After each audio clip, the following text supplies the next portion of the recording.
Okay, my name is Kate. I'm from Kate's Garden. Is that too close? Is that okay? I'm from Kate's Garden. We have a booth at the very end of that runway. We're at the opening of the garden marketplace. Sorry. We've been doing Canada Blooms for 18 years. So, you know, obviously this is a show that we believe is really important. It's important to our industry to show off what the horticultural industry can do in this area. And of course, we believe it's wonderful for our clients because flowers are fun, right? So, and that's my job today. I want to show you just some really simple ideas to give you confidence so that you can play with flowers more, all right? Because that's all flower arranging is. It's just a little bit of practice. So I'm going to show you some basic conditioning tips because my thing is I want the flowers to last longer. If I'm going to spend $5, $10, $30 on flowers, I want them to last a minimum of 10 days. I don't want them to go kerplunk 3 days later, right? So I'm going to show you some tips around that. Then I'm going to show you 3 different types of simple flower arranging. And when I say simple, I just want stuff where you know you're buying flowers that are long lasting. You're going to put them in the vase. You're going to know the simple ways to take care of them. But it's easy, it's fun, and it's pretty. So I'm going to show you some little design ideas with simple flower arranging. Then I'm going to show you slightly more complicated, only slightly more, but it's kind of a fundamental flower arranging skill that you'll find very useful. And then I'm going to show you slightly more complicated to entice you to come to Kate's Garden to take a flower arranging course because you're going to love it so much because it's the latest trend, all right? Does that make sense? All right. So let's talk about floral conditioning, all right? When you buy flowers at the grocery store or at the floral market, the florist, whatever, the first thing you have to do is commit to getting home quickly, all right? If you buy flowers, so for instance, if I treat myself, this is a $30 bouquet. If I'm going to spend 30 bucks, that will make this flower arrangement, okay? If I'm going to spend $30, I want it to last. For every 15 minutes they're out of water, you lose a day. You have got to rush home. So you should be, when the grocery store says, do you want me to pack it in water? You say yes, all right? We all have these little systems now. They're called Arrive Alive. We actually call them floral diapers because they look like little diapers, right? And we diaper the flowers in floral water, put some elastic and plastic around it, and then you can take your time getting home, all right? When you do get home, get them into a bucket.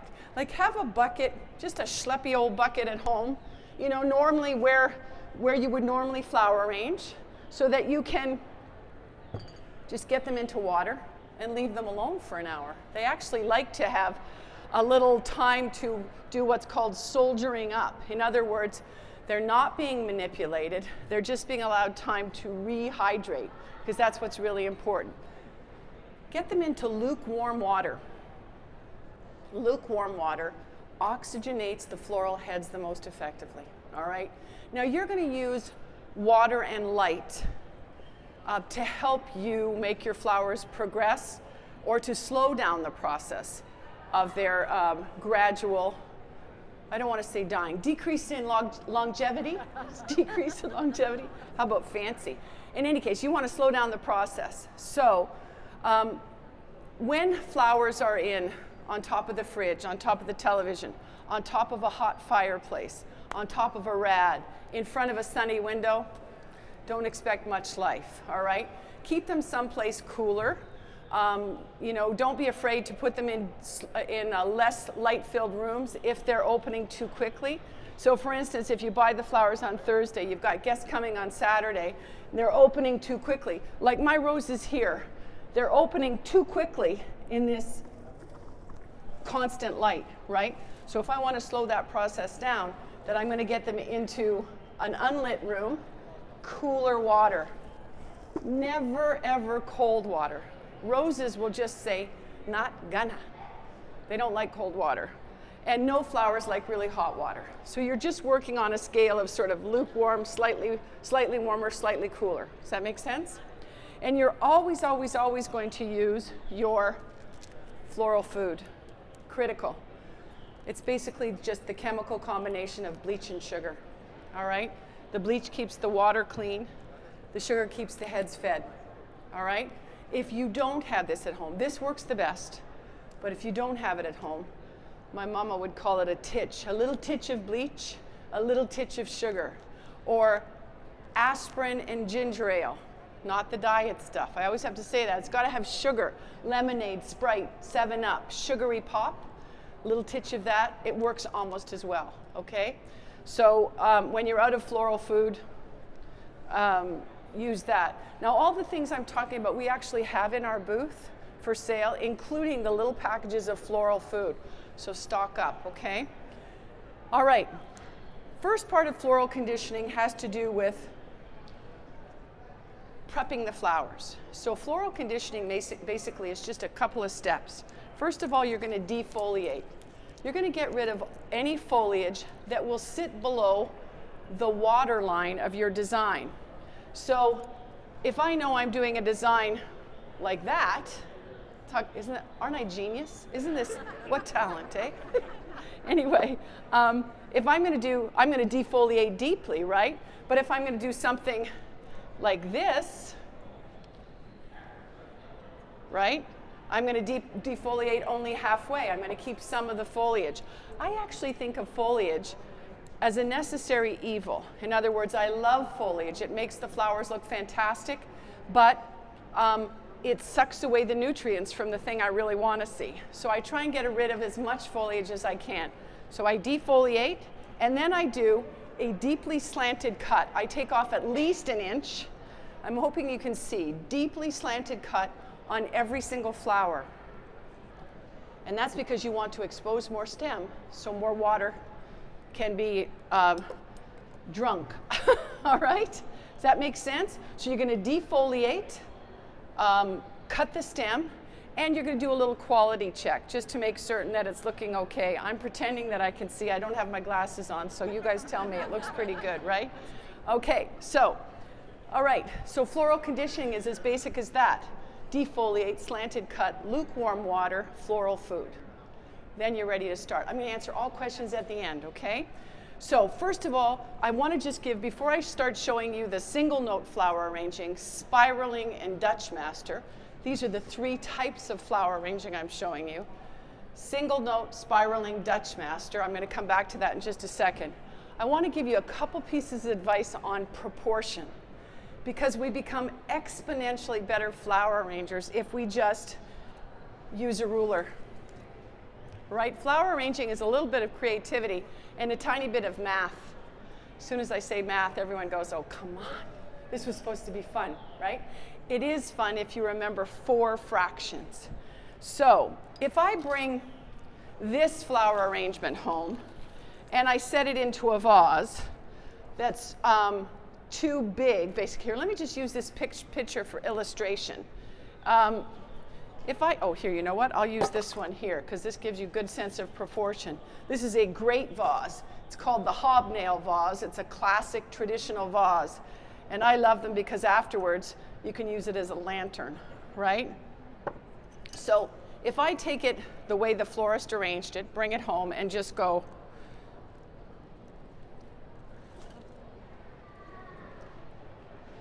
not so much, right? It's disproportionate, it's crowded, it doesn't look the way it should. So if you think to yourself, let's pretend I'm going to make it into a centerpiece, right? A centerpiece is actually a 2/3 vase, in this case, a 2/3 vase, 1/3 flowers. It should never be more than 12 inches high, all right? So for those of you at the back, shouldn't be taller than that. So I'm going to have 2/3 vase and only 1/3 flowers. That's considered conversation friendly. So I'm going to use this nice little, looks like wildflowers. It's just protea and wax flowers, leucadendron. It's a beautiful little bouquet. And I've shortened it so that it is actually now it's actually almost a 50-50, right? Now this would be great for a kitchen counter, 50-50, right? But if I want to make it into a centerpiece vase, whoops, watch, you're going to get danger pay here. I have to shorten it even more so that it becomes conversation friendly, 2/3, 1/3. So I want you to think, I want you to make a choice every time you flower arrange. You're going to say, I'm either going to do 2/3, 1/3. I'm going to do 50-50. I'm going to do 1/3, 2/3, like long stem roses, for instance. So if I had a long stem rose, I would do 1/3, 2/3, right? Using baby's breath and leather leaf, etc. 1/3, 2/3. And the only other fraction is 1/4, 3/4. 1/4, 3/4. That's for weddings, funerals, hotel lobbies. It's rare. Oh, you might use that if you bring home in the fall beautiful gladioli, big line flowers like snapdragons. You might use 1/4, 3/4. Makes a huge difference if you just use one of your fractions each time you flower arrange. All right, so the way the fractions work too is, one of the things that I keep talking about is floral longevity. You make flowers last longer by changing the water every 2 days, putting in new floral food, and recutting the stems. And of course, slowly but surely, the flowers start to get too short for what you're doing. So I'm going to show you a few examples of that as we go along. But eventually, that little bouquet gets too short. So that's when you say to yourself, okay, the flowers are still looking good. I'm just going to separate them into what's called single note looks. All right? So this would be a good example of a single note. Single note means you're only using one type of flower in the flower arrangement. And the truth is, if you're feeling penny pinched, or cheap, no, frugal, if you're feeling frugal, all right, then it's best to buy a single note flower. So for instance, this cute little single note look here, all right, that's just a little carnation in a dollar store fishbowl with some lily grass in it, right? Very cute if you do like 3 of these up the middle of the table. And the reason that this will last 3 weeks is because it's got a donut floater in it. It's got these little, sorry, it's wet, but it's got a little donut of glass that holds the flower above the water so it's not completely submerged and doesn't rot. And of course, if you don't have enough that room, you can always do this look too. Stack it. Can you guys see that in the back? So you stack it for a neat little mantelpiece look. As I always say, it's not grandchildren friendly. All right, keep it away from the kids. Okay, so there's a simple little single note look. This is our most popular single note look here at Canada Blooms, these cute little test tube ones. How sweet is that, right? Just to put on the kitchen counter, the front foyer, 4 flowers that will last a minimum of 10 days, and it gives you a nice, clean, simple, modern look. And using these kind of, we call them basketed styles. Look at this one. This one's for my kitchen counter. Isn't that cute? I've got a nice long kitchen counter, so simple. I can put it there and have it last 2 weeks. There's all kinds of neat little things, neat little variations on that theme. You'll see them in our booth. Simple, simple little flower arranging, single note to make them last longer. This one is the most difficult flower arrangement I've ever done. Can you tell I'm a joker? Aren't I clever? No, this is the look. Like, this is very style at home, as they say. So you just take 3 branches. This is Italian ruscus, 3 branches of foliage in a cool-looking bottle vase. This will last 3 weeks sitting on the front foyer table. Done. And people come in the front door and go, "Oh, Kate, are you kidding?" It's great. This is a neat little single note arrangement. This is what you call inside out. So you put the flowers inside the vase. Gives that magnification look to make it look a little bit like a botanical painting. Only uses 3 flowers. And you see, it's from a previous arrangement that I did on Thursday. So they're now getting too short. So I just compensate for the loss of height by using a footer. So footers are this type of thing. River rock, sea glass, beach glass, that type of thing.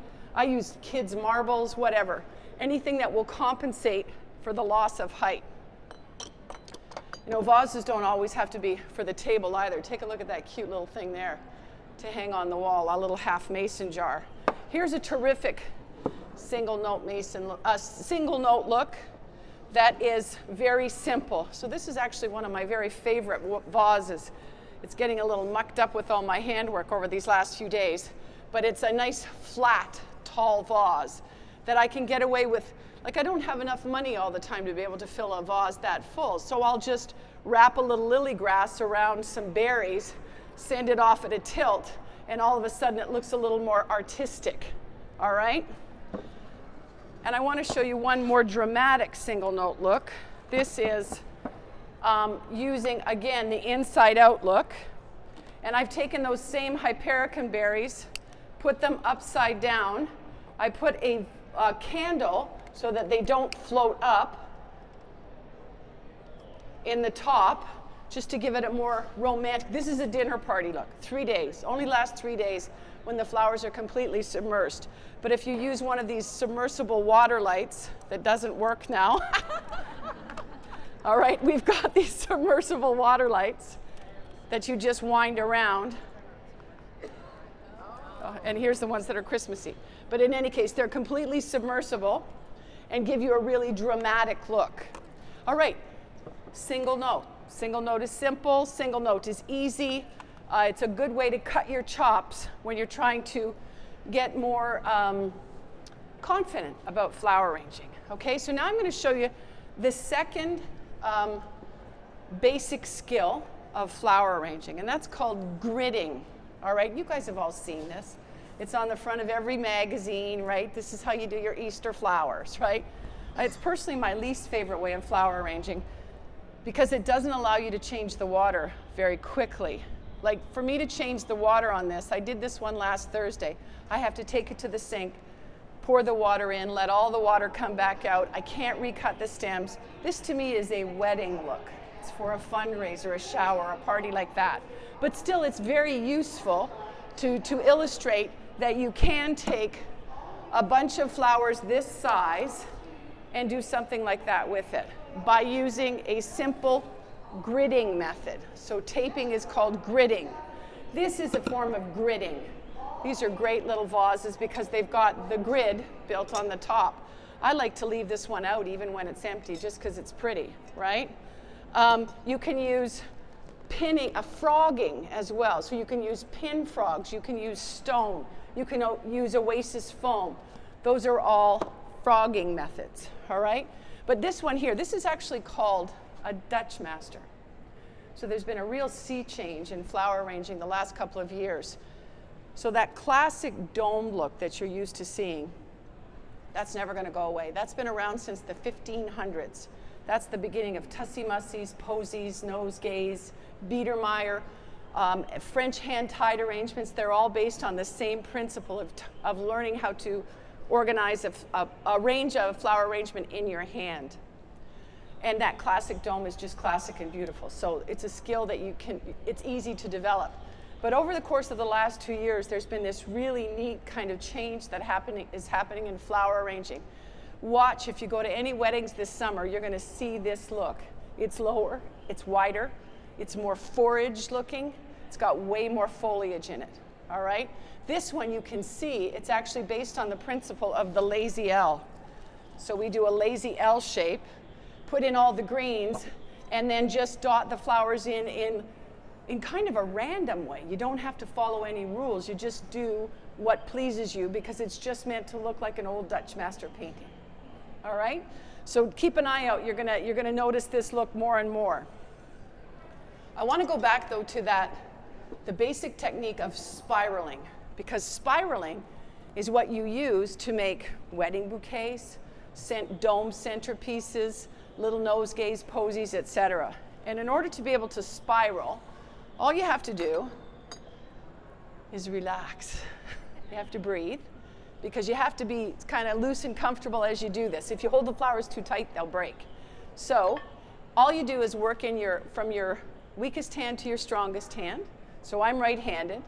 And here, all I'm going to do is spiral the flowers, in a series of concentric circles so they get a nice little dome shape.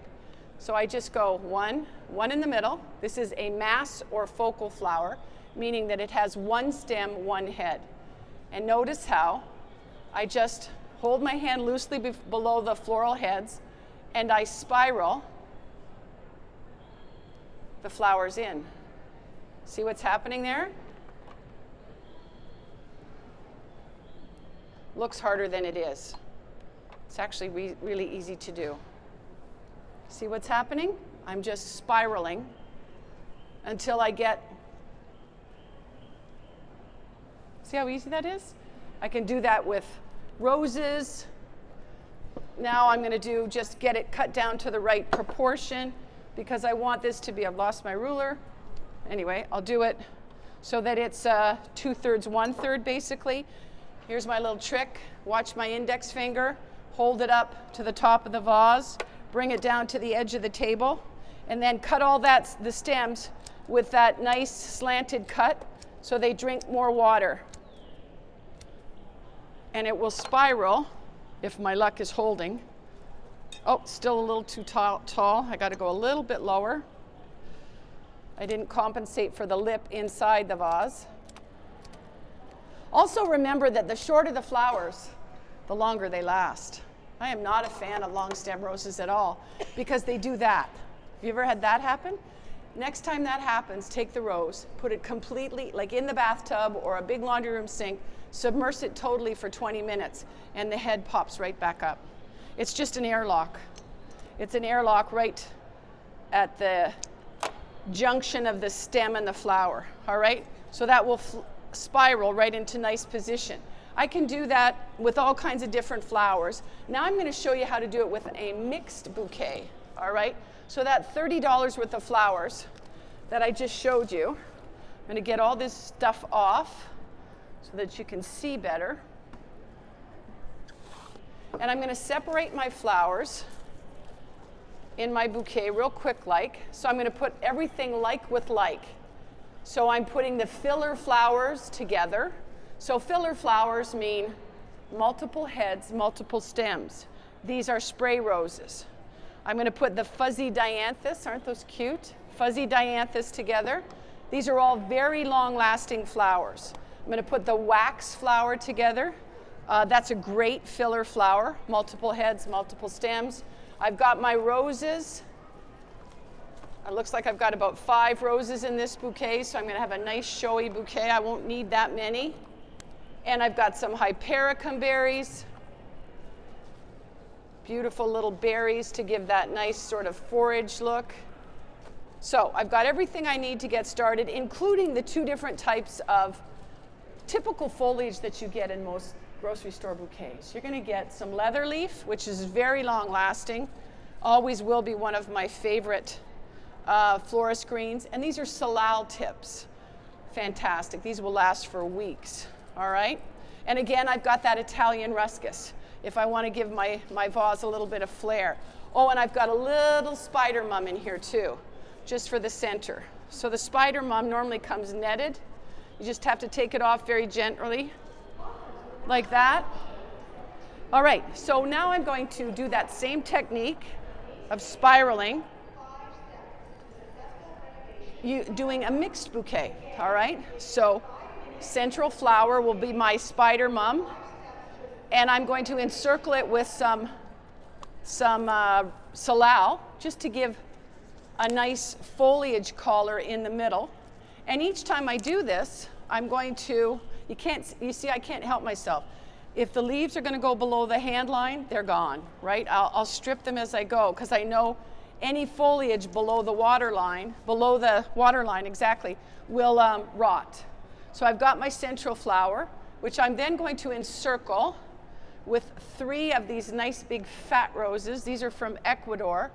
I should mention that you should jacket a rose always, so they get bruised in traveling. So you always take out the outer petal. All right, so I'm going to jacket. I'm going to cheat and put in 4 roses to make it look nice and full because my mass flower is so big, right? And then I'm going to put in the spray roses, slightly lower level. All right, and each time I hope you can see that I'm actually spiraling in.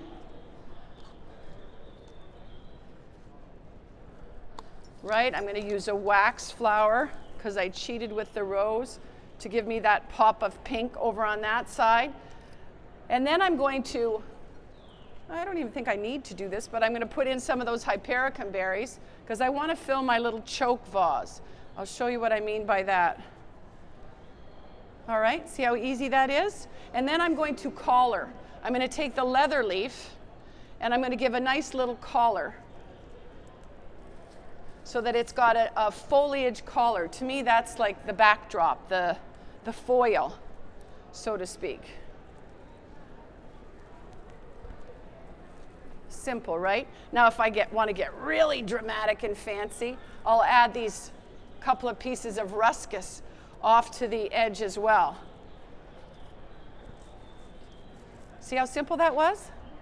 Spiraling, series of concentric circles, each time go one level lower. And then all I have to do is take a choke vase.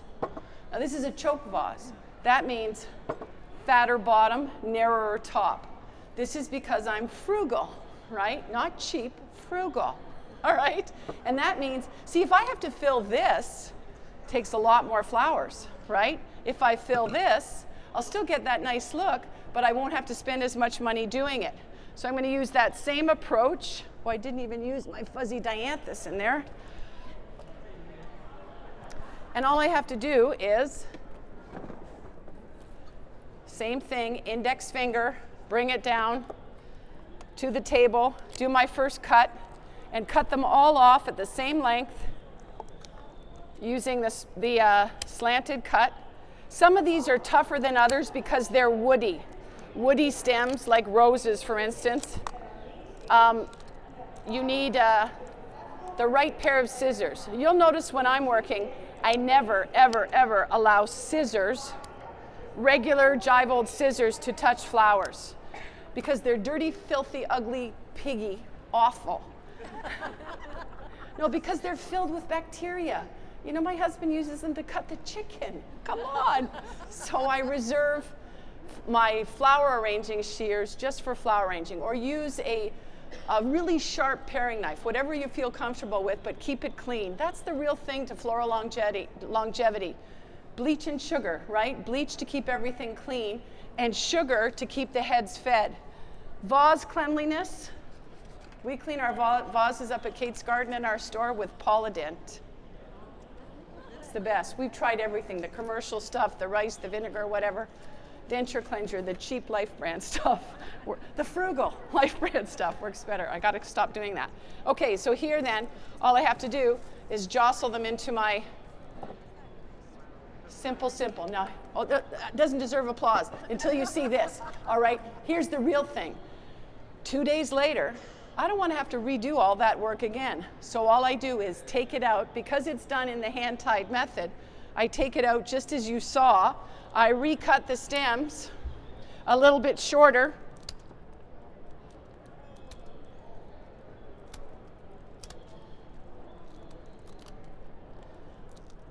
There we go. I got myself some tough ones here.